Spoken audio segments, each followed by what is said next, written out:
Fox News host Rachel Campos Duffy believes that public schools might be using COVID funds to spoil their students with saunas. Parents at a New York City public school say it's overcrowded with migrants and can no longer provide proper programs. As a third grader writes a letter to her superintendent, and we have a quote here: "Dear Superintendent Samuels, I'm a third grader at Public School 145, and I love my school.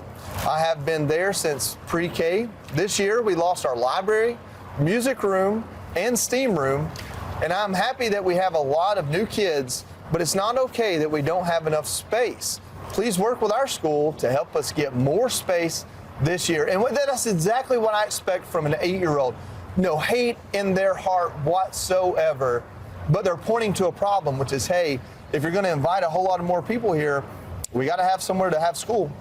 Yeah, I'm still trying to get over the fact that they have a steam room. Did I read that right? Yeah, maybe I read that wrong. I don't know. Wow, school's changed. Maybe we did give them too much COVID money. I'd be surprised if at PS 145 on. Maybe we read that. I don't know. Oh, I don't know what steam room is, but I know what a steam room is. That sounds. Anyway, let's. You idiot. Stupid. Wow. Steam rooms. And by the way, that whole thing, you heard the whole, pretty much the whole discussion right there. See, it's the migrants that are pushing them out. And then pointing out that the child, that 8-year-old, and bless her heart, no hate in her heart, right? Unlike you ghouls, who obviously have a lot of hate in your heart, because you're making the whole segment about, oh, those migrants are pushing the children out. No, kids like, hey, we don't have enough room. I love the new children. I love the new students. We just need more room. Okay, get them bigger rooms. I mean, that's not difficult, but instead, their solution is obviously kick out the migrants. Of course.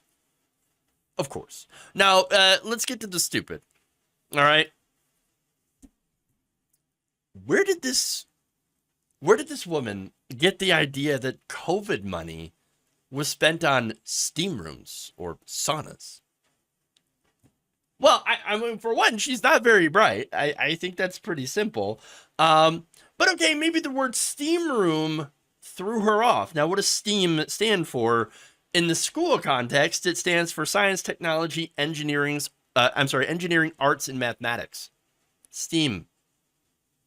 Now, the fact that they have a STEAM room means that they've had to combine it all into one room. That kind of points out the fact that it's overcrowded. If you've got to put all that in one room, then yeah, that would speak to the whole problem of overcrowding, which has been a problem for schools for a very long time. Overcrowded classrooms, overworked teachers that, have too many students put into one classroom because you're not being able to hire enough teachers to teach students, or, you're not being able to hire enough quality teachers because the pay is so terrible. I mean, the United States has incredibly poor, very, very poor teachers. We don't pay them enough, especially when you compare them to, our European counterparts that actually do value education, but we don't. But anyway, so now, and look, by the way, that fact is very well apparent when you're watching the type of discourse that you see on Fox News.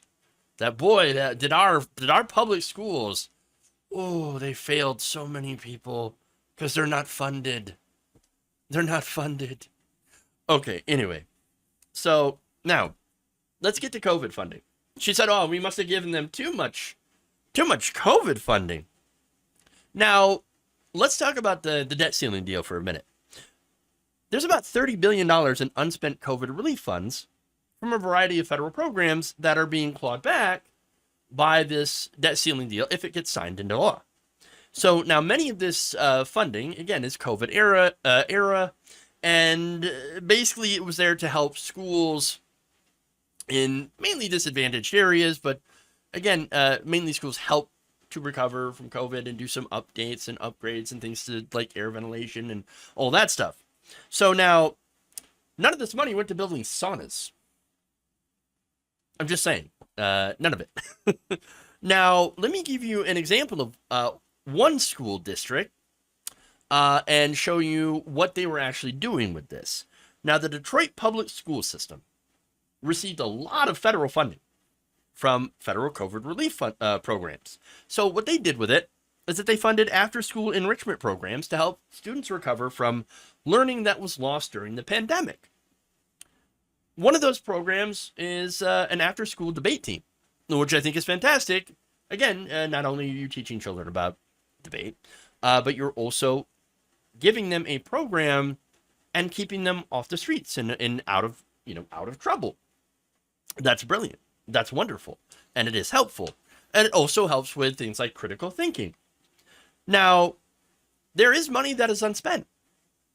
And it's not because these school districts don't need it. So now, whenever there is a large amount of money that is given out from these federal programs to schools, for example, they got to be careful.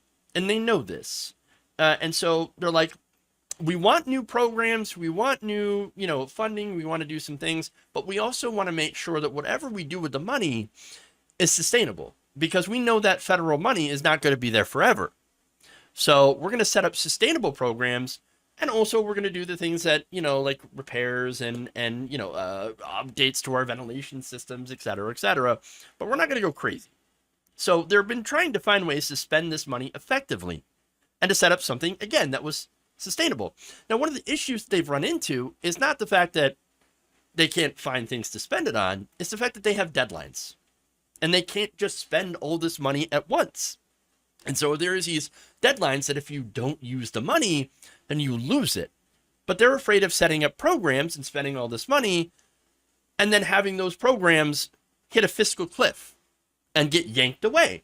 So they hate that idea. And so they've been very careful to try to spend wisely.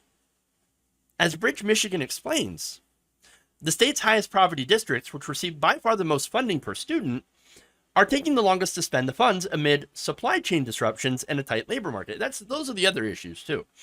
Not only, again, are they trying to find sustainable programs, but also places can't find, teachers. They can't get the things in time because of supply chain issues, right? And Bridge, Michigan continues by saying, even districts that budgeted carefully and avoided long-term spending commitments that couldn't be sustained without federal support will see disruptions from the loss of short-term programming that has been critical to the COVID recovery effort. And that, again, it relates to the clawbacks as well.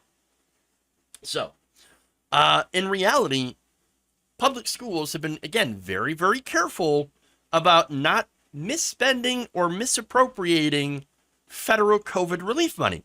They have been spending money on things that, they can afford in the long run and avoiding spending money on things that, they would love to have, but know that they cannot sustain in the long run. So now you want to compare that, right? So if you're complaining about COVID money being misspent, then you should be looking more at the Paycheck Protection Program, that kind of funding. See, that was doled out to corporations and businesses. Now, some businesses did use it to pay employees and to stay in business. That's what it was there for. Unfortunately, you had a lot of bigger companies, bigger corporations, and just fraudsters coming in and, completely misappropriating it.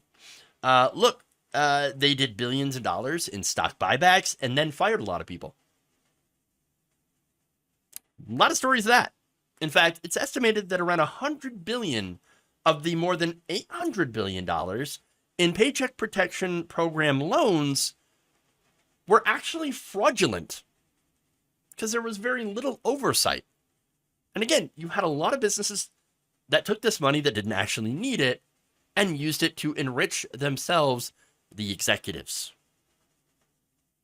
So if you want to have a conversation about who's misappropriating, misspending this COVID relief money, again, it's not the schools, it's not the teachers, it's not average people, it's corporate America. Schools are not getting saunas. No, you're only thinking of corporate board members. They're the ones who got the saunas.